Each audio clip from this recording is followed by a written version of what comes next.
Madame, Monsieur, bonsoir. Au menu des questions d'actu ce soir, quelle relance pour le tourisme après la réouverture des frontières et la coopération maroco-qatari. Tout d'abord, en compagnie de la secrétaire générale de la Confédération nationale du tourisme, Wissal Gherbaoui, nous allons tâter le pouls des opérateurs du secteur après la décision du gouvernement de rouvrir les frontières le 7 février après plus de 2 mois consécutifs de fermeture. Alors la saison estivale est-elle sauvée pour autant?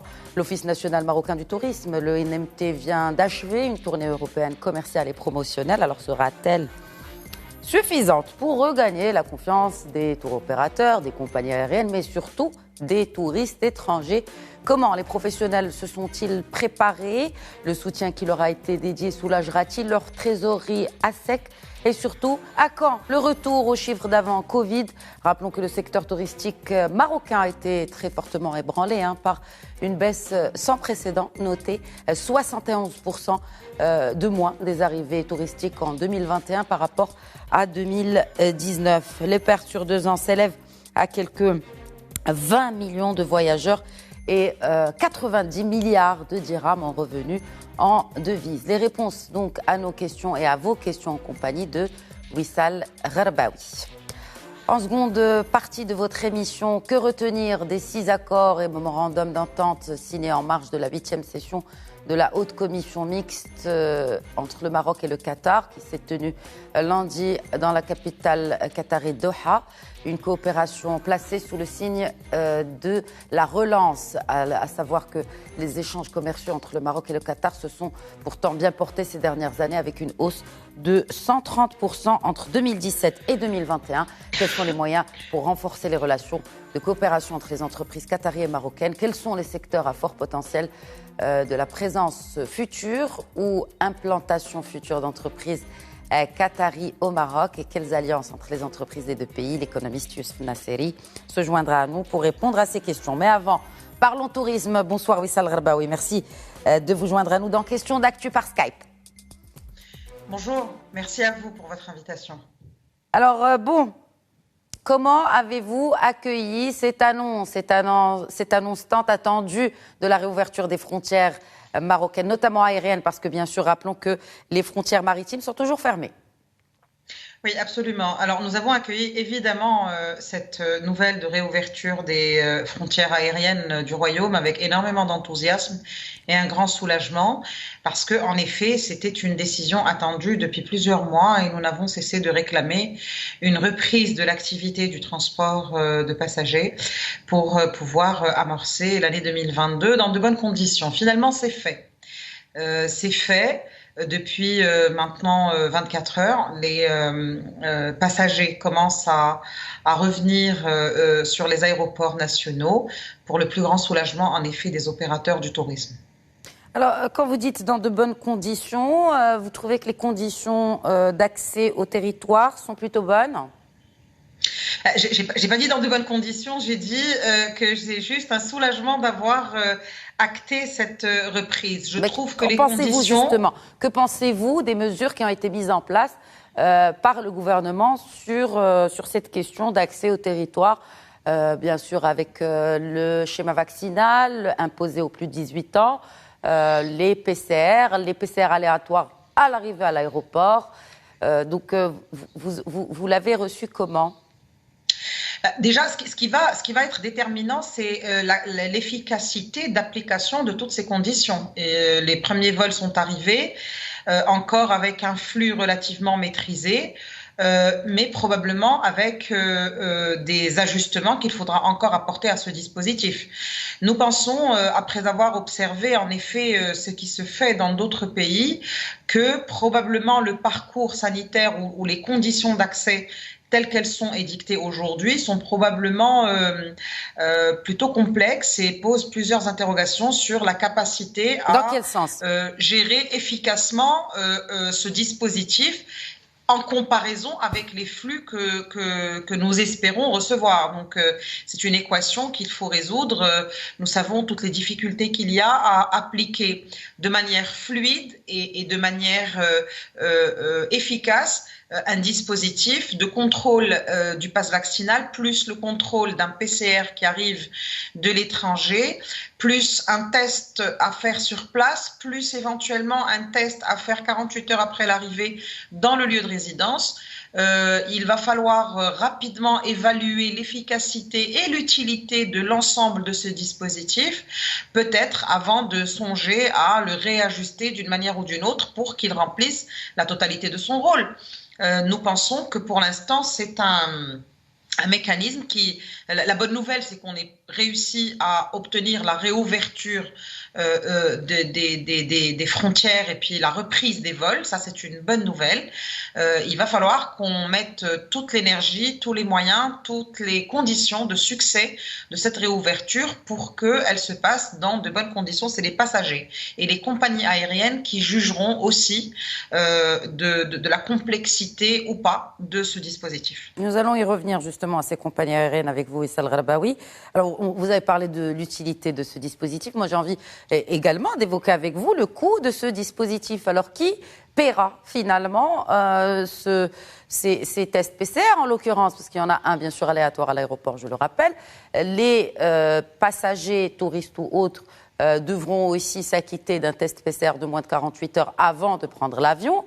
Et aussi un troisième test PCR en moins de 4 jours, allez, disons-le, dans le lieu de résidence, comme vous le citiez tout à l'heure. Qui va payer tout cela ? Le passager paiera nécessairement les documents qui lui permettent d'abord de prendre l'avion dans son pays de départ et d'accéder à la destination marocaine, c'est normal. Arrivé à l'aéroport, ce sont des tests qui sont, je pense, à la charge des autorités marocaines, puisque c'est à la décision des autorités marocaines. Maintenant, le point d'interrogation, il concerne le test aléatoire qui se fait dans les lieux de résidence 48 heures après l'arrivée. Ces tests-là, nous ne souhaitons pas qu'ils soient à la charge des hôteliers ni des établissements d'hébergement, parce que nous connaissons tous la situation extrêmement critique par laquelle ils passent. Et puis, il faut aussi peut-être affiner un petit peu plus la manière dont ces tests seront faits. Ce que je sais, c'est que nos confrères ont été déjà rassurés par les autorités locales qui, au niveau des wilayas et des préfectures, assurent à l'ensemble des opérateurs leur disponibilité pour organiser cette dernière étape, on va dire, de check d'état sanitaire de la manière la plus fluide, la plus efficace et la plus pertinente possible. Donc ce sont des choses, ça fait à peine 24 heures que les vols ont repris, ce sont des choses qu'il faut affiner au fur et à mesure du temps. Tout ce que nous souhaitons, c'est que le flux soit suffisamment important envers notre pays et que bien sûr l'organisation suive, parce que en 2 années, il nous a réellement tardé de sentir cette reprise concrète et palpable de l'activité touristique. Et nous pouvons nous réjouir déjà de cette reprise. Vous dites en 2 années, il y a eu une reprise quand même en 2021 après la réouverture, enfin en tout cas la reprise des vols commerciaux. Est-ce que vous pensez que cette reprise a été ébranlée ? Et en l'occurrence, c'est un terme qui revient souvent quand on parle de fermeture des frontières et que quand je dis ébranlée, il y a surtout la confiance. Jusqu'à quel point cette confiance a-t-elle été ébranlée ? Avant qu'on parle bien sûr de la réponse des autorités marocaines et en l'occurrence l'ONMT et la tutelle, donc le ministère du Tourisme. Mais vous pensez que cette confiance, elle est réellement rattrapable ou en tout cas sauvable, si on peut l'appeler ainsi ? Très honnêtement, on a eu de bonnes surprises de la part des marchés et des prescripteurs internationaux. La tournée actuelle de l'ONMT a réaffirmé, en tout cas les partenaires, les grands partenaires classiques du Maroc ont réaffirmé leur engagement à reprogrammer la destination Maroc. Ça veut dire que probablement, il y a eu pas mal d'interrogations, il y a eu des craintes, mais probablement que la confiance n'est pas totalement entamée, que je crois que la manière dont le Maroc a géré la pandémie et la manière dont le Maroc a maîtrisé surtout la pandémie et la situation sanitaire est également à la faveur de la compétitivité du Maroc sur le plan des conditions d'accueil de la clientèle internationale. Ça, c'est un point positif. Ensuite, il faut qu'on capitalise sur ce point positif, sur la réussite de la campagne vaccinale.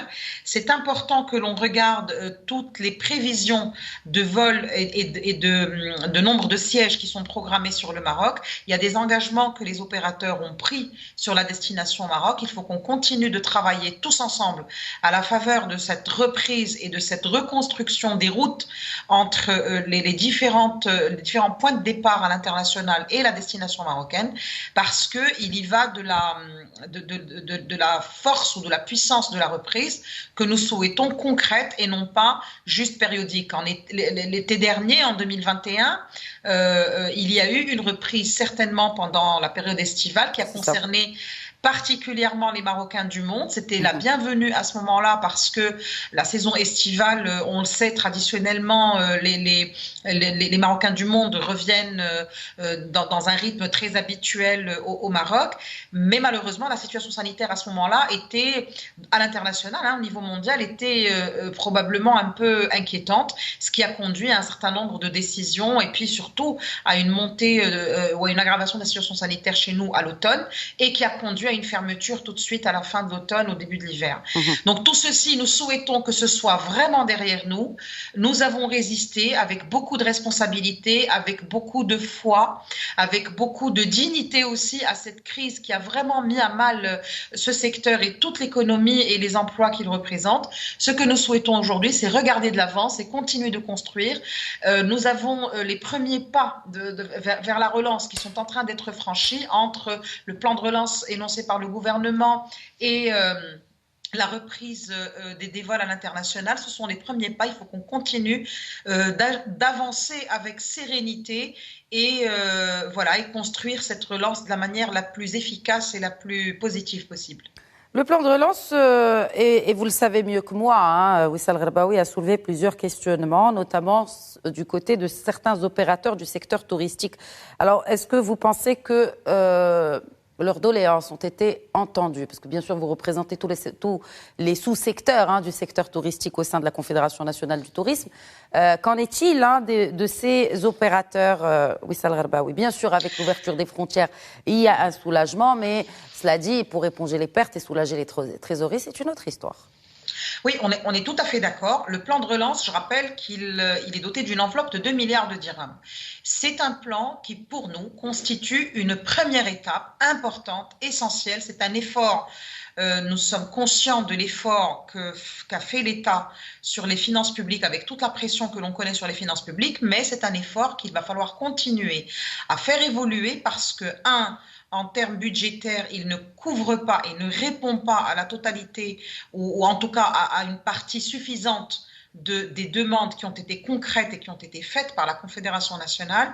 2, il ne couvre malheureusement pas tous les métiers de l'écosystème et on le sait, on en a parlé à plusieurs reprises, le métier de la distribution à travers les agences de voyage, les guides touristiques, les restaurants touristiques, les entreprises d'animation, etc. Tout cet écosystème-là, il est directement lié, touché, mis à terre par la pandémie. Il va falloir qu'on trouve des solutions. Le poids le plus lourd, j'ai envie de dire, dans la crise actuelle que traversent les entreprises, c'est le poids de la dette. C'est un gros sujet, c'est un vrai sujet. Le poids de la dette, il est déterminant et j'ai envie de dire, c'est presque un prérequis pour que l'on puisse assurer la pérennité et la suite de la convalescence du secteur. Parce que la dette s'est aggravée. C'était un secteur déjà endetté parce qu'il est extrêmement capitalistique, on le sait. Et puis, le retour sur investissement se fait de manière assez lente. Il y a eu quelques cycles sur les 10-15 dernières années, ça a été des progressions, des performances plutôt cycliques. Et puis, il y a eu cette pandémie qui a violemment décimé ce secteur.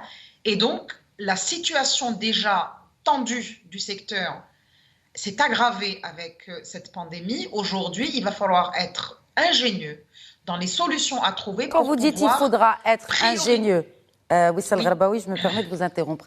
Quand vous dites qu'il faudra être ingénieux, qui ? Écoutez, ce qu'on a observé dans beaucoup de pays que nous avons examinés durant cette crise, c'est que le poids de la perte ou de la crise a été partagée pratiquement en un tiers vers les actionnaires et les promoteurs et les chefs d'entreprise, un tiers les États et l'autre tiers, c'était les banques qui ont contribué. Ça a été cette répartition-là qui a été faite où chacun a fait les concessions qu'il a à faire à hauteur du tiers, on va dire, du volume des dégâts, de manière à préserver le tissu des entreprises et les emplois qui vont avec. Aujourd'hui, l'État a fait un effort. Il va falloir aussi que l'on s'assoie avec les banques pour continuer à examiner, mais très rapidement, quelles sont les solutions à apporter pour pouvoir soulager et fluidifier davantage ce rythme de reprise, parce que le risque est important. 2 ans d'arrêt d'activité, c'est très très lourd sur les bilans des entreprises qui ont déjà asséché leur trésorerie, qui ont commencé à entamer de la valeur. C'est un sujet extrêmement important. Si on ne règle pas la question de la dette des entreprises, les grandes comme les petites. Et un moratoire a été annoncé par le gouvernement. Est-ce que vous pensez... Alors, est-ce que vous pensez justement que l'annonce de la réouverture des frontières pourrait peut-être passer ou léguer au second degré cette annonce du gouvernement sur ce moratoire des banques, sur les dettes des entreprises touchées par la crise? Alors, déjà, un moratoire, il n'est pas gratuit. Un moratoire, c'est un report de 2 années, par exemple, des crédits et un lissage sur une période un petit peu plus longue. Et qui dit une période un petit peu plus longue, dit des intérêts qui vont être payés sur cette période un petit peu plus longue. Ça veut dire une dette qui va coûter, ou un emprunt qui va coûter un petit peu plus cher. Ça, c'est la réalité. Ensuite, il y a eu une situation extrêmement tendue avec les banques où il y a eu des poursuites, des actions engagées en justice pour pas mal d'entreprises. Et aujourd'hui, déjà, c'est pas utile parce que ça sert à rien de continuer à mettre la pression sur un secteur qui est déjà avec un genou à terre.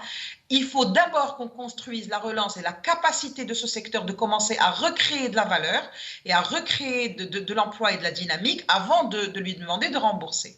Cet exercice-là, il faut que tout le monde y contribue. Les entreprises y ont contribué. L'État contribue. Maintenant, il faut que les banques aussi s'y mettent pour pouvoir construire un pacte qui soit équilibré, qui soit raisonnable et qui soit viable et profitable à l'ensemble de l'écosystème. Aujourd'hui, ce n'est pas encore le cas. Nous continuons à travailler. Nous allons d'abord déployer ce premier dispositif qui fait l'objet du plan de relance. Nous allons d'abord le déployer. Nous devons réussir le déploiement de la manière la plus équilibrée et la plus équitable possible. Et ensuite, il va falloir qu'on continue de travailler tous les jours avec nos partenaires. L'administration du tourisme nous accompagne dans cet effort-là quotidiennement pour que l'on puisse trouver les solutions les plus adaptées en tenant compte évidemment des contraintes aussi bien réglementaires que financières des différents partenaires dans cet exercice. Mais la question de l'endettement et la question du besoin en trésorerie se pose avec acuité sur beaucoup d'entreprises de différentes tailles et dans différents métiers. Il faut qu'on trouve des solutions si l'on veut avoir une approche structurelle, solide, forte et non pas une approche juste superficielle. Alors, le vice-président du GPBM, du groupement professionnel des banques, Mohamed Ktani, a annoncé que les banques allaient renoncer aux mesures de recouvrement contre les opérateurs touristiques.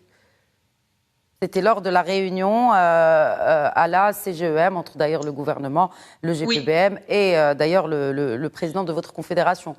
Absolument. Oui, nous avons été soulagés aussi par cette annonce qui est très très récente. Elle a été faite il y a quelques jours. Absolument. Nous espérons sincèrement qu'elle sera ensuite traduite dans un process qui obéit à la réglementation, parce que c'est aussi ça. Alors, il faudrait alors ça ne relève pas simplement du GPBM. La Banque centrale aussi devrait être impliquée là-dedans. Probablement, parce qu'il faut. Vous savez, les banques, c'est aussi du secteur privé. Il y a un cadre réglementaire dans lequel elles opèrent, il y a des règles prudentielles dans lesquelles elles opèrent. Il faut qu'elles puissent travailler à l'intérieur de ce cadre-là. En effet, c'est une excellente chose que le GPBM et son président délégué Ktani aient annoncé de renoncer aux poursuites ou les suspendre jusqu'à ce qu'on sorte de la crise. C'est une décision sage, c'est une décision, on va dire, qui est aujourd'hui réaliste, qui tient compte et réalisable. Réaliste, évidemment, qui est très réaliste et qui s'inscrit dans l'accompagnement d'une industrie qui a toujours bénéficié d'un accompagnement des différents partenaires, notamment les banques. C'est pas récent. Maintenant, probablement que l'ampleur de la crise, la taille, ou l'ampleur des dégâts, la lenteur de la reprise, on va dire, ont fait que il faut peut-être trouver des solutions qui sont un peu plus audacieuses que ce que nous avons imaginé jusque-là. Et collectivement, on doit mettre la main à la pâte et travailler sur ces solutions-là en impliquant le maximum de partenaires à l'intérieur du cadre qui est le nôtre et avec les possibilités qui nous sont offertes. Mais cette question de viabilité du tissu économique, elle se pose avec insistance. Aujourd'hui, il faut qu'on la garantisse pour que toutes les décisions qui sont prises par ailleurs, notamment l'assouplissement des conditions d'accès, les budgets de relance, etc., soient productifs. Autrement, on va se poser quelques questions dans quelques mois. Alors, déjà, la question qu'on peut se poser dans quelques mois ou tout de suite, le carnet de commandes. Est-ce que ça commence à se remplir? Parce que, bien sûr, il y a eu la réouverture, donc le 7 février, mais l'annonce a été faite quelques jours avant, enfin, un peu plus d'une semaine avant. Est-ce que les carnets de commandes se remplissent, Wissal Gharbaoui? Alors, on a deux indicateurs intéressants. Le premier indicateur, c'est celui des capacités aériennes que les compagnies ont réinjectées dans la destination. C'est rassurant. Marrakech va accueillir dans les 2 prochaines semaines à peu près 120-125 vols par semaine, ce qui est une programmation très intéressante pour une reprise. Agadir est également dans les radars avec des programmations très intéressantes pour le printemps et pour l'été. Beaucoup de villes ont bénéficié aujourd'hui d'une programmation, d'un enthousiasme des opérateurs du transport aérien qui vont aujourd'hui faire confiance à la destination Maroc. Maintenant, les opérateurs, eux, commencent à recevoir de la demande. Ce qu'ils tentent maintenant de faire, c'est de rassurer les prescripteurs pour leur dire c'est fini, on ne refermera plus, vous pouvez venir passer les vacances au Maroc. Pour cela, il va falloir que tous les Marocains se mobilisent autour des règles sanitaires. On doit redoubler, voire tripler de vigilance, rester extrêmement engagés dans la lutte contre cette pandémie, dans la préservation de nos acquis sanitaires, pour que l'on reste ouvert tout le temps et que l'on puisse nous inscrire dans cette reprise-là. D'ailleurs, nous avons aujourd'hui sensibilisé l'ensemble de nos entreprises, de nos adhérents, de nos fédérations dans toutes les régions sur l'importance de veiller à ce que les salariés du secteur complètent le schéma vaccinal, notamment avec la 3e dose pour ceux qui ne l'ont pas encore faite, sachant qu'on a été parmi les premiers secteurs à nous engager avec beaucoup de responsabilités dans cette campagne de vaccination, et j'espère qu'on va la réussir aussi, qu'on va l'accélérer. Ça sera de toute façon à la faveur du maintien des frontières ouvertes et d'une reprise, j'espère, pérenne de cette dynamique du secteur du tourisme. Saison estivale sauvée? Bien sûr, je vous avais déjà posé cette question, mais un peu à l'opposé, parce que je vous avais posé cette question pendant la fermeture des frontières. Vous m'aviez affirmé que, la saison estivale était, même si on rouvrait les frontières, elle était déjà très, très mal annoncée. Et qu'elle s'annonçait mal, en tout cas. La saison du printemps, les vacances du printemps ne vont pas être avec une dynamique très puissante parce que les vols qui sont maintenant réinjectés vont servir bien sûr à tous ceux qui ont la capacité de reprogrammer la destination Maroc rapidement, mais elles vont servir aussi à rapatrier un certain nombre de passagers qui étaient probablement encore coincés depuis 2 mois à l'international. Ce qui va être intéressant, c'est de regarder probablement dans les 2-3 prochaines semaines, de regarder comment va se comporter le carnet de commandes pour les vacances d'été. Je pense que les Marocains du monde vont réagir très positivement avec la destination. Je pense qu'à l'international, il va y avoir une reprise de la demande, mais je le répète, 2 mois d'activité ne couvriront pas pratiquement 23 ou 24 mois d'arrêt. Il va falloir qu'on continue à accompagner ce secteur et à le soutenir, même si on a une reprise cette année 2022. Il faut qu'on continue de le maintenir en vie, de le maintenir en visibilité pour que la réelle reprise se fasse à partir de 2023. Alors, quand vous dites la réelle reprise en 2023, parce qu'on peut penser qu'on va revenir aux chiffres de 2019, en sachant bien sûr, comme je l'ai annoncé, moins 71% des arrivées touristiques en 2021 par rapport à 2019. Donc, vous pensez qu'on pourrait espérer revenir aux chiffres du tourisme de 2019, donc avant la crise Covid-19?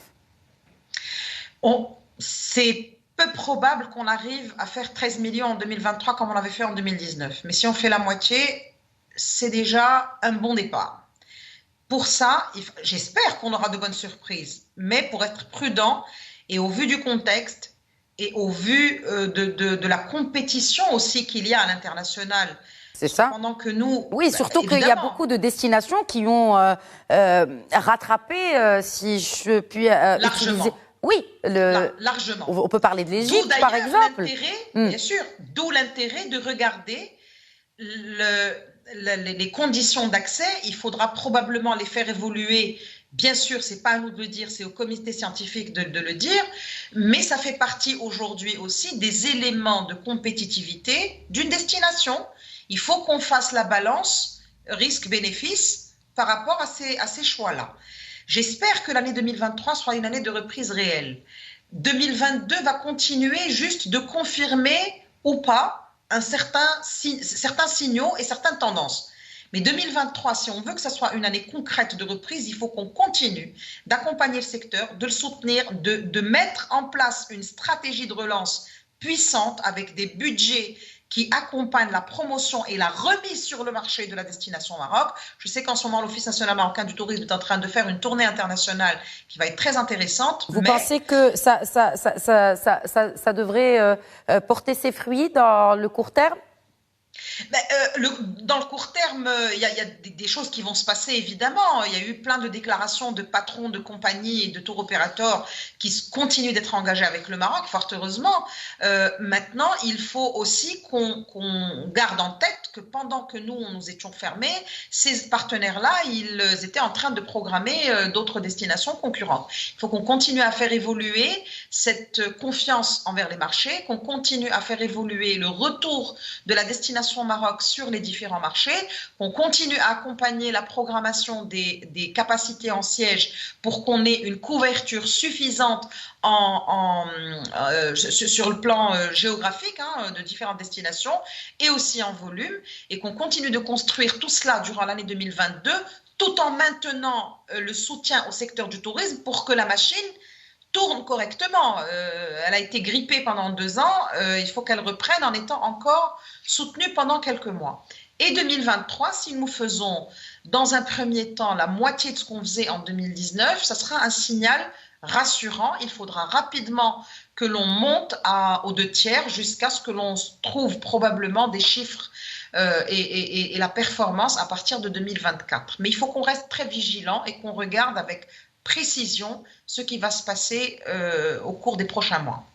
Alors, quel est le segment que vous pensez qui peut tirer son épingle du jeu? Quel est, bien sûr, certainement pas le segment corpo, parce que bien sûr le retour des événements n'est pas pour demain. D'ailleurs, les assemblées générales de la Banque mondiale et du FMI qui étaient programmées pour octobre ont été encore une fois, pour la deuxième fois, reportées pour octobre de 2023.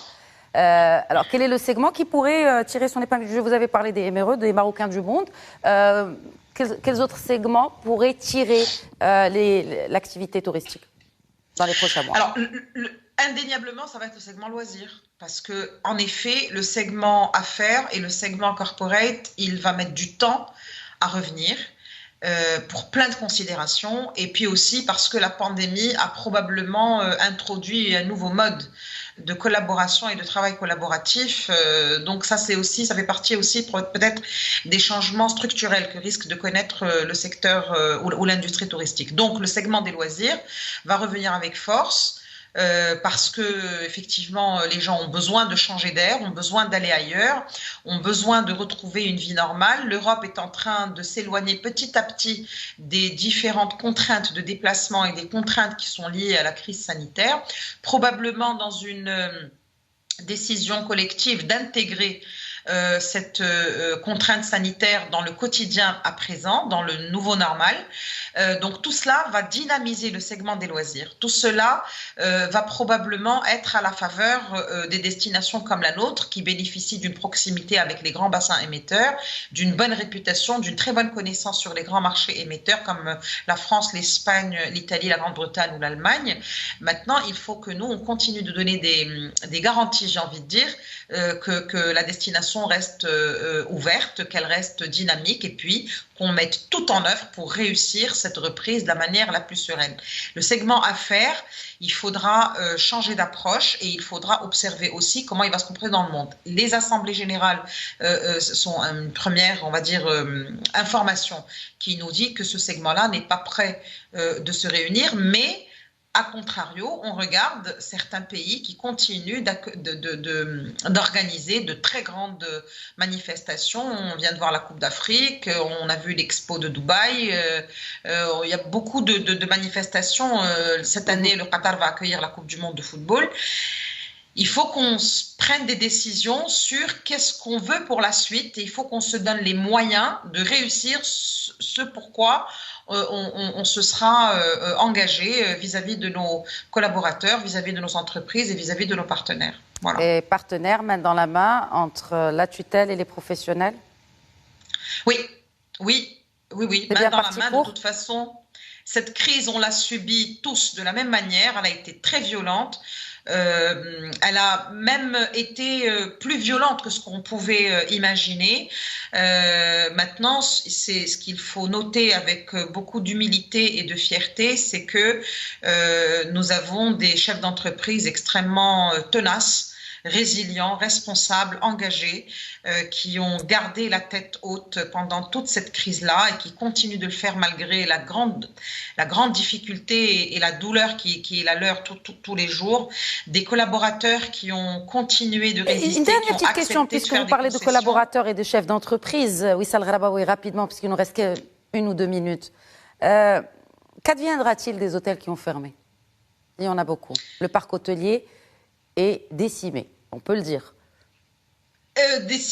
Pas mal d'établissements ont fermé. On est en train la Fédération nationale d'industrie hôtelière est en train de remettre en place une stratégie de réouverture de ces établissements. Il faut aussi, on va utiliser la première enveloppe, on va dire, qui a été mise en place par le gouvernement dans le cadre de la relance pour accompagner cette reprise-là. C'est un budget 1 milliard de dirhams qui est dédié dans le cadre des 2 milliards. Il y en a un qui est dédié à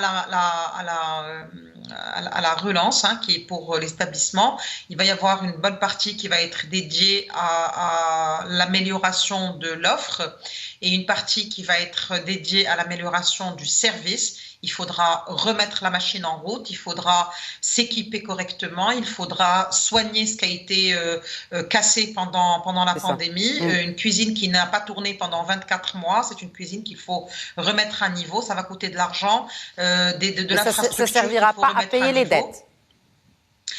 Ça ne peut pas servir à payer la dette, il faut que ça serve à remettre le produit à niveau et à remettre l'outil de production en route. Ça servira à de la formation, ça servira à la maintenance, ça servira à la remise à niveau du produit. Ça, c'est important et ça va soulager aussi les établissements qui étaient fermés. On est en train d'affiner avec l'administration toutes les conditions d'octroi et de répartition de cette enveloppe-là. C'est une subvention de l'État. C'est important que l'État soit sensible et qu'il accompagne cet effort des entreprises. Probablement qu'il faudra réfléchir encore à aller plus loin. Il faudra évaluer d'abord à quel point cette première enveloppe a servi et à quel taux elle a servi et les résultats qu'elle donnera. Et ensuite, il faudra faire évoluer la discussion pour nous assurer d'avoir un outil de production en bonne santé, complet. Et dans les plus brefs délais surtout.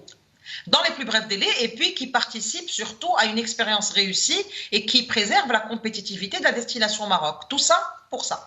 Merci Wissal Gharbaoui, secrétaire général de la Fédération nationale du tourisme.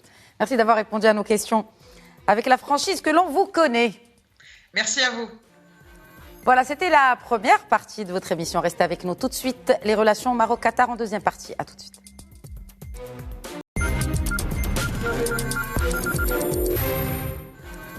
Et pour parler de la coopération commerciale et économique entre le Maroc et le Qatar, j'ai le plaisir de recevoir l'économiste Youssef Nasseri. Bonsoir Youssef Nasseri, merci de vous joindre à nous dans Question d'actu.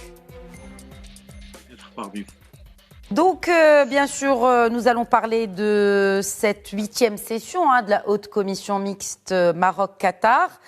Qui s'est donc tenu à Doha. 6 accords et mémorandums d'entente ont été signés. Si vous parlez du rôle de cette haute commission mixte Maroc-Qatar, qu'en est-il dans le rapprochement économique entre les deux partenaires? Je crois que cette commission mixte, haute commission mixte, elle a joué un rôle important déjà dans l'augmentation des échanges entre les deux pays, entre le Qatar et le Maroc. sachant que là, ce qui est à rappeler, c'est que le Qatar est un partenaire politique déjà stratégique. C'est un pays ami, c'est un pays qui a toujours défendu la souveraineté du Sahara marocain, et ça a été derrière les choses que l'économie suit un petit peu le politique. On sait que dans les relations mondiales, c'est souvent le politique qui suit l'économique, mais dans la relation du Maroc avec le Qatar, c'est l'économie qui suit un petit peu le politique. Cette commission mixte, elle a permis d'augmenter les échanges entre le Maroc en un espace moins de 3 ans à 130% d'échanges entre le Maroc et le Qatar. Elle a permis de renforcer aussi les liens, de renforcer les investissements qatariotes ici au Maroc. Elle a permis aussi l'échange de cadres supérieurs dans différents domaines entre le Qatar et le Maroc, notamment dans l'enseignement, dans l'industrie automobile et aussi dans le consulting aéronautique. On sait que le Qatar ont une compagnie aérienne parmi les meilleures et les premières au monde. Et donc, c'est le Maroc, elle a permis au développement de la maintenance aéronautique pour le Qatar. Donc, en bref, cette commission mixte, elle a permis d'accélérer et de renforcer les échanges et d'augmenter le volume des échanges entre le Maroc et le Qatar. Très bien, donc si on parlait de ces échanges, de quoi s'agit-il? En quoi le Qatar est un bon partenaire du Maroc? On parle bien sûr d'une hausse conséquente des échanges commerciaux. Vous avez cité quelques secteurs. Quels sont les secteurs phares de cette collaboration commerciale? Pour le moment, les secteurs phares, il y a un petit peu de l'énergie. On sait que le Qatar, c'est parmi les premiers exportateurs de gaz liquéfié. Et le Qatar, aujourd'hui, est devenu très important, plus qu'auparavant, vu la problématique de l'énergie gazière, avec l'annulation du transport du gaz algérien via le Maroc. Donc, c'est un partenaire énergétique très, très, très important et stratégique pour le Maroc, pour la question du gaz. Il y a aussi, on sait que le Qatar possède l'un des fonds souverains les plus importants au monde. Et donc, ces fonds-là, ils permettent l'investissement dans différents secteurs. Pour le moment, les investissements, comme j'ai dit tout à l'heure, c'est des échanges de hauts cadres, des échanges de technicité, d'échanges de transfert de technologiques du Maroc vers le Qatar et de l'enseignement. Et il y a de l'investissement qatariote. Pour le moment, il reste modeste, mais qui a connu un développement énorme. C'est celui dans le domaine touristique et dans le domaine du BTP. On sait que des fonds qatariotes, ils commencent à investir dans ces deux secteurs ici au Maroc. Et je crois, à mon humble avis, que le BTP, le tourisme et l'énergie seront les trois secteurs les plus porteurs dans les prochaines collaborations entre le Maroc et le Qatar. Alors, au-delà de l'aspect purement public, donc une haute commission mixte qui est composée bien sûr d'acteurs publics, qu'en est-il du privé? Est-ce qu'aujourd'hui, il y a un rapprochement entre les deux secteurs privés du Maroc et du Qatar? Et en l'occurrence, comment se cristallise-t-il? Bien sûr, déjà dans le secteur privé, comme j'ai dit tout à l'heure, il y a de l'échange dans l'enseignement supérieur, il y a aussi dans la maintenance aéronautique, et on sait que le tissu économique, les investisseurs au Qatar, c'est principalement relativement public et semi-public. C'est pas comme le Maroc, un pays libéral dont le secteur privé il est très développé. Mais ceci dit, les fonds souverains, comme vous le savez, ils agissent comme étant des fonds privés, et donc c'est un atout qui va encourager plus d'échanges et plus d'investissements qatariotes ici au Maroc. Ceci dit, le Maroc aussi dans ce point, il va jouer un rôle important dans le développement du secteur privé qatariote. Et la preuve, c'est cette délégation importante qui accompagne le chef de gouvernement au Qatar et qui a déjà commencé à faire des rencontres bilatéraux entre leurs homologues qatariens. Et on sait que le Maroc est là des choses à enseigner dans le développement pour le secteur privé. Et je crois que le Qatar, il saisit l'occasion du développement du secteur privé ici au Maroc pour renforcer et accélérer un petit peu les investissements privés par des investisseurs qatariotes privés, que ce soit au Qatar ou que ce soit dans le monde, notamment ici au Maroc. Est-ce qu'il y a d'autres moyens justement pour booster cette coopération selon vous, Youssef Nasseri? Je crois que les moyens de booster cette coopération, c'est déjà commencer avec le Maroc, c'est la porte d'Afrique. Le Maroc est un pays qui a une renommée sur le plan mondial et sur le plan africain. Et le Qatar, avec leurs fonds souverains et avec les capitaux qu'ils ont, ils cherchent à investir ailleurs et ils ne trouveront pas meilleur que le Maroc. Et je crois que le moment, il était bien choisi pour la visite du chef du gouvernement avec cette délégation économique importante au Qatar, parce que ils savent que le Qatar, il a commencé à vouloir s'intégrer et s'implanter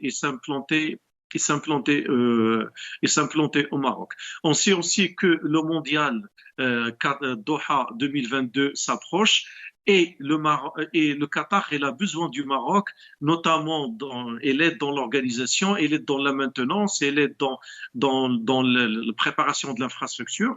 Et je crois que c'est des atouts que le Maroc aujourd'hui, Oui. le meilleur atout, que le Maroc a aujourd'hui pour attirer les fonds qatariotes, c'est cette renommée et c'est cette capacité à avoir et à s'accaparer les dernières technologies dans différents domaines, notamment dans l'aéronautique. Et on sait que le Qatar Airways, il commence à se développer, il commence à être parmi les compagnies les plus importantes. Et avec le mondial en fin d'année, cette compagnie-là, elle a besoin de main-d'œuvre, elle a besoin de la maintenance, elle a besoin de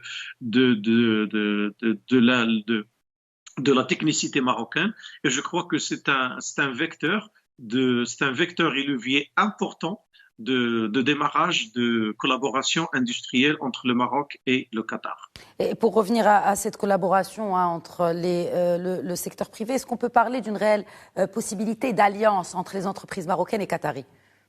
Ah oui, je crois que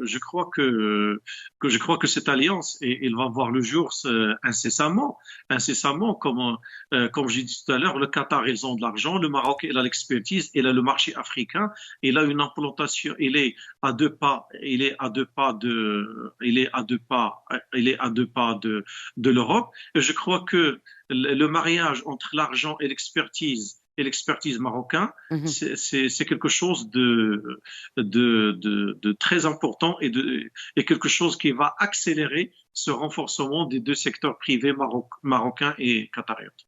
Alors, parmi les accords qui ont été signés, un accord qui porte sur la culture, et on le sait, le gouvernement marocain veut faire de la culture un véritable levier de développement socio-économique. Comment, justement, cette coopération entre le Maroc et le Qatar peut porter ce secteur culturel marocain? Merci beaucoup pour cette question parce qu'elle est très importante et beaucoup de gens ne savent pas que, comme vous venez de dire, Madame Ihsan, que la culture aujourd'hui, c'est l'un des leviers les plus importants dans l'inclusion socio-économique des jeunes, que ce soit au Maroc, que ce soit ailleurs.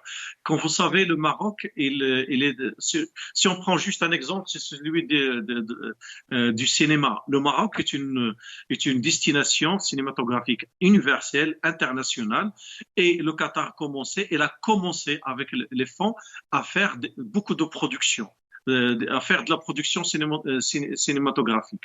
Et je crois que cet atout, cette destination cinématographique marocaine, il intéresse de près. Il intéresse de près les producteurs qatariotes. D'autre part, le Maroc est connu par son ouverture culturelle. Le Maroc, c'est un pays où on parle l'anglais, on parle le français et l'arabe, bien sûr, et il est proche de l'Europe. et il a un enracinement africain. Le théâtre marocain, il est connu à l'échelle, il est connu.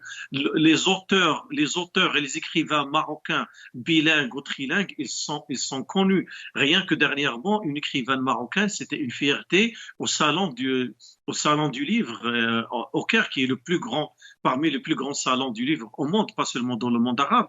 Et les Qataris, bien sûr, ils sont à cheval, ils regardent ça, ils suivent ça de plus près. Donc, comme j'ai dit tout à l'heure, le Maroc, il a beaucoup à donner. Ce qui manque ici au Maroc, c'est l'argent. Et c'est comme dans le secteur privé, dans l'industrie, le mariage entre l'argent et la culture, il pourra donner quelque chose de très bien. Et je crois que le Maroc, après l'Égypte et quelques pays du Moyen-Orient, il est une orientation cinématographique et culturelle mondiale et rien que vous donnez l'exemple, la ville de Ben Gurir, elle est choisie ville de connaissance par l'UNESCO. Et s'il n'y avait pas Covid, on aurait vu plusieurs projets culturels à l'échelle mondiale. Et je crois que les Qataris, ils ont à saisir cette occasion et d'investir dans ce secteur aussi. Dans l'enseignement, par exemple, comme j'ai dit au début, il y a beaucoup d'échanges entre le Maroc et le Qatar. Le Qatar, il a des universités et des facultés anglo-saxons et les ressources humaines marocaines, ils sont, comme j'ai dit, trilingues et c'était une pépinière d'enseignants marocains importante pour les universités qatariennes. Très bien. Un dernier mot peut-être, Youssef Nasseri, sur les potentialités du marché qatari pour les entreprises marocaines. Je crois que les potentialités, ils sont beaucoup plus dans le domaine de l'énergie, de nouvelles technologies et dans l'aéronautique principalement. Ces trois secteurs-là qui sont les plus porteurs aujourd'hui au Qatar. Comment c'est Qatar? C'est pas un pays agricole, c'est pas un pays industrialisé. Et donc, je crois que c'est les trois secteurs les plus porteurs pour les industriels marocains à investir au Qatar. Mais à mon humble avis, on a dans un premier temps à drainer les fonds principalement d'une grande partie dans un seul sens, c'est du Qatar vers le Maroc parce que on a une fortune immatérielle, on a l'infrastructure nécessaire, on a les ressources, que ce soit agricoles ou industrielles, nécessaires pour investir, on a le tourisme qui est porteur, on a aussi le BTP qui est porteur, et je crois que dans un premier temps, et je crois que c'est ce qui va se faire dans un premier temps, c'est principalement des fonds qataris qui vont atterrir ici au Maroc, Inch'Allah. Inch'Allah, merci beaucoup. Il y a aussi, avant de se quitter, il y a cette question du tourisme. Alors, quand on parle de collaboration dans le secteur touristique, on sait que la population qatari n'est pas très nombreuse, mais que représente-t-elle dans le segment touristique, en l'occurrence ? Vous venez de le dire, ils ne sont pas nombreuses, mais ils sont influents. Ils sont influents. Aujourd'hui, c'est quand les Qataris se déplacent, ils sont suivis et donc ils peuvent être un moyen de drainer d'autres touristes, pas seulement arabes, mais aussi beaucoup plus européens, notamment. Ils vont aider au développement du tourisme anglais, vu le rapprochement entre l'Angleterre et le Qatar. Il y aura aussi beaucoup plus d'Américains qui vont suivre les touristes qataris. Donc c'est l'importance des Qatariotes à venir au Maroc, c'est qu'ils vont être suivis parce que tout le monde sait que c'est une catégorie de touristes assez un segment de touristes assez assez bien coté, exactement, et assez bien coté, et donc ils vont jouer le rôle de locomotive pour promouvoir la destination au Maroc. Et n'oublions pas, comme dernier mot, le sport. Alors le justement, sport. oui, c'est le dernier point que j'allais évoquer avec vous. Bien sûr, le sport, il y a un mémorandum d'entente, un partenariat qui a été signé donc à l'issue de cette haute commission mixte maroco-qatari. De quoi s'agit-il et en quoi ça pourrait être bénéfique pour les deux côtés? Ça va être bénéfique des deux côtés, c'est que le Qatar, ils ont besoin d'encadrement, ils ont besoin d'encadrement sportif, et le Maroc, il en a sur tous les sports. Et comme vous le savez, rien qu'en le tennis, c'est un Marocain, le mousquetaire Karim Al-Alami, qui gère le tennis au Qatar, et on voit aujourd'hui le niveau de tennis au Qatar avec l'organisation de tournois de tournois internationaux qui drainent les meilleurs joueurs, numéro un jusqu'au les top 10 dans le domaine du tennis. Et je crois que je reviens toujours au mariage de l'expertise et de l'argent. Le Maroc, il a besoin d'argent. Le football marocain, il est développé. Le championnat marocain, il est très développé. Et je crois que cet échange d'expertise et de fonds, ils vont aussi être bénéfiques pour les deux pays. Merci beaucoup, Yousf Nasseri. Merci d'avoir répondu à nos Merci questions ce soir. Voilà, c'est la fin de Question d'actu. Très bonne soirée à tous et merci pour votre fidélité.